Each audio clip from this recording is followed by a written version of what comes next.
80 na sa kilo. Manaw. Magpapansit kami guys. Ayan. Ayan, diba? Supot mo man. Ano, may kanto ah. May nakita kami guys. Ayun oh. Ito, namalengke kami. Hop. Ay, bigat. Ayan.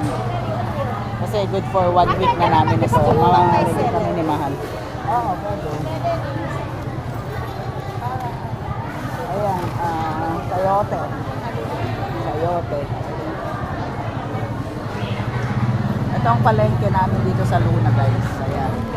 Hanggang dun pa. Sa kapila. Ayan. Malaki pero mamahal ng mga bilihin. Grabe. Yung 3,000 mo, wala. Kailangan budget mo for 1 week kung talagang as in marami. 4,000 talaga. 4,000 a week ang minabudget namin. Tatatlo lang kami nila maamat mahal. Iba pa groceries. Grabe. Ayun. Kaya, yun muna. May dagdag pa. 160. Tapos, may dagdag pa kay Mahal. Okay. Thank you.